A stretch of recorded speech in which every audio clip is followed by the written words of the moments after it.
All right, live look at the White House on this Tuesday evening, just past 7 p.m. in the nation's capital, just past 4 p.m. out west. Let's talk about the Russia-Ukraine war with national security analyst and host of the Strat podcast, Hal Kempfer. Hal, as always, it's good to see you. We just heard Tammy Bruce. She was pretty much asked point blank, okay, so where's the president's mind right now? We've seen some frustrations on social media. President Trump saying today that many bad things would have befallen Russia if it were not for him, warning that Russian President Vladimir Putin is, quote, playing with fire. We, of course, remember, 2 days ago as well, Trump also called Putin absolutely crazy, saying that he is needlessly killing a lot of people. So, Hal, if this is what Trump is saying in public, what's likely going on behind the scenes? Well, you can imagine, Austin, behind the scenes, there's some back and forth. You got to remember, we still have a dialogue with them. We have an ambassador in Moscow, but we have all sorts of ways to talk to the Kremlin. And basically what he's, if you will, this is the negotiation in public. And what I've been seeing the last few weeks is that President Trump, who has really kind of done a lot of things to accommodate Russia, certainly all the indications are that President Trump felt that his personal relationship with Putin, that someone he's known for a very long time, was going to carry a lot of sway. And what he's seen is that Putin is just, to use President Trump's term, tapping him along, basically playing him along and playing for time, and that Putin really doesn't have a great interest in ending the war, probably thinks he's still going to win the war. And so the discussion is, look, this is what can happen. And some of that is what you're seeing in the Senate right now with that massive bill for secondary tariffs, huge sanctions that would be put on Russia that would cripple its economy and its ability to fund the war, but also a number of other things that you're seeing around the world. Certainly the Germans have just announced that they'll allow the full range of the Taurus missile to be used, which would allow it to literally give the Ukrainians the ability to target Moscow with that missile. So there's just a lot of things that could have been done that was really restraint on the U.S.'s part. And I think what this is, you're seeing a shift rhetorically, which is allowing, once you see this rhetorical shift, it's allowing President Trump to then go into a more substantive policy shift, which would be massive sanctions. But then you're also talking about possibility of things selling more weapons or doing something else that could help the Ukrainians and maybe negotiate this kinetically on the battlefield more. So, speaking about some of the things we've seen on social media as of late, take a look at this. This is an X post by RT, which is a Russian state media outlet. They were throwing some shade at President Trump. It says, President Trump warns Moscow, claiming Russia avoided really bad consequences only thanks to him. Putin doesn't realize he's playing with fire. Trump's message leaves little room for misinterpretation, they say, until he posts the opposite tomorrow morning. Hal, you've tracked wars for decades. How has social media changed the war of words amid a fight?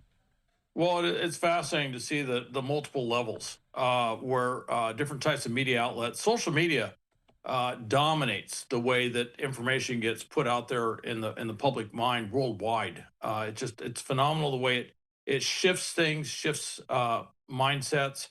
The Iranian revolution way back when was kind of called the Twitter revolution, if you will. Not the full revolution, but what happened with the when there was marching on streets and stuff.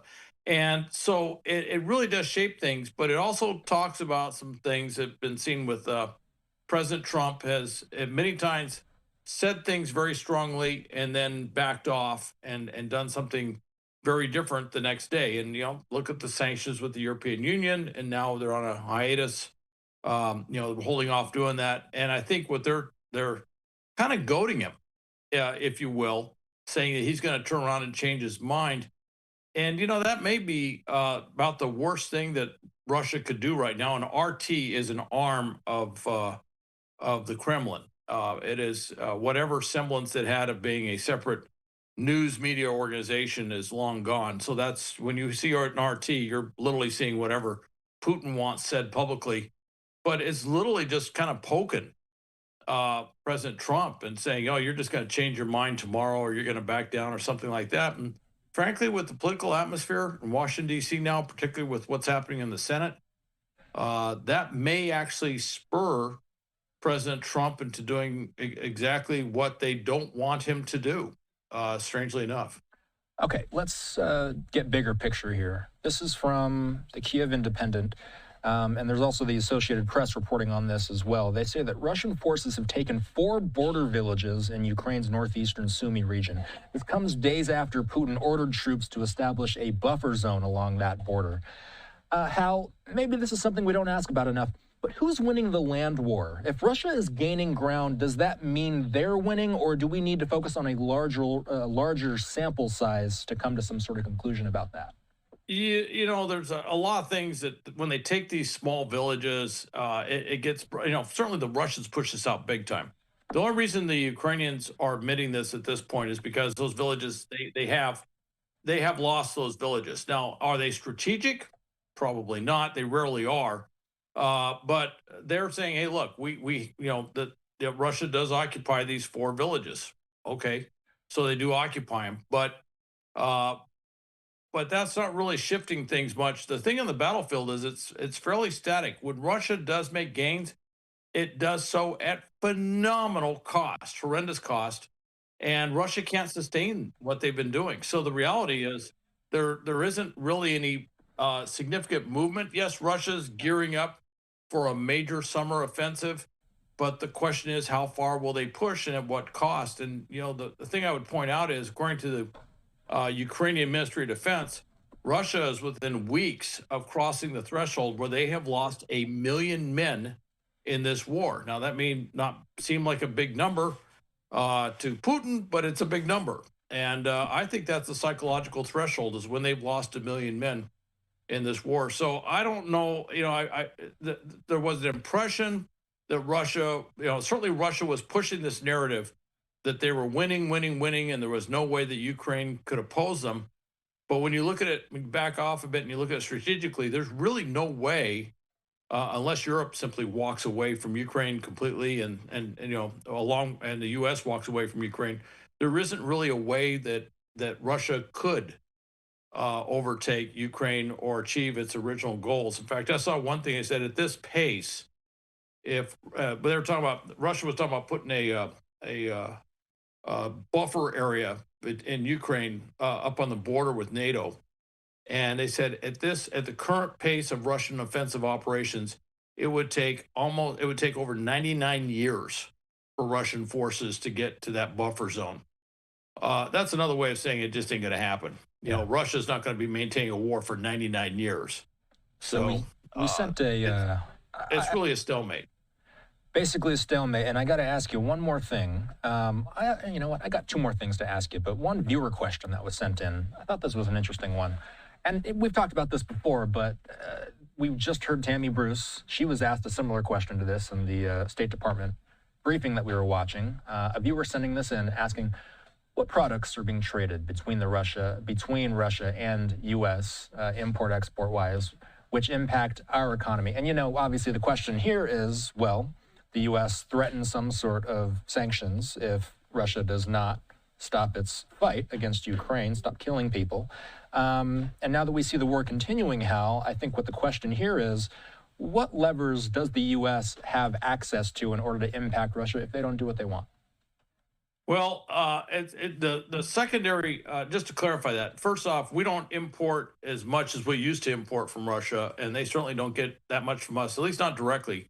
Indirectly, there used to be, fairly significant amount of U.S. investment in Russia, but it's really not there anymore. The things that Russia produces that the U.S. does need, and there are ways that they get this to the market, a lot of times through intermediaries. There are certain materials, I should say, metals, if you will, minerals that Russia has that, frankly, are just needed. Things from titanium and stuff like that. That's one thing that we do look at Russia in that regard. Interestingly, with everything else going on, we still have a lot of cooperation with them on space. That is just one of those strange things. Everything else happening, and we're still cooperating them with everything dealing with space. and that's always been an interesting relationship. But what the secondary tariffs, the new sanctions schedule, the secondary tariffs are to do is they're going to put just basically embargo Russian oil and gas. They're going to put a 500% tariff on any country that does business with Russia or gets oil and gas, any energy stuff from Russia, and that would essentially stop them cold. At that point, China and India also would be impacted because they've been buying a lot of lower cost Russian oil, but they would both be impacted severely with that, and it would pretty much dry up Russian revenue. At the end of the day, India needs to trade with the West and trade with the U.S. a lot more than it needs to trade with Russia to get cheap oil. So that's going to end that. And China, with this friendship that knows no bounds, well, that would be a bound. Okay, that would probably stop China right there. And that would cause enormous fiscal, economic problems for Russia and Putin, and he would not be able to sustain that war effort. A lot of it's a misnomer to say, oh, the Russian economy is growing and all this stuff. First off, anytime the Russians report stuff, it's always taking a snapshot at certain things and ignoring all the other stuff that's going wrong. That's a fine Russian Soviet tradition going way back, is very scoped in. Look, the other thing is they've transitioned their economy to a war economy. Well, that's great, except at some point, someone has to pay for the war. And the war is being paid for with Russian government funds. So the question there becomes, is that really an economy, or is that just the Russian government spending a lot of money that it doesn't have? And you get the idea. If the oil revenue gets turned off, all of a sudden they've got something that would literally shut down their war effort altogether. So there's a lot of pressure on President Trump to do this, and you're seeing that out of the Senate right now. Hal, we have a rocket launch to get to. We appreciate your insight. We'll see you soon. Hal is the host of the Scrap podcast. You can listen to it anywhere podcasts are available, by the way. Good to see you, Hal. Talk soon. All right. Thanks, Austin. All right, later.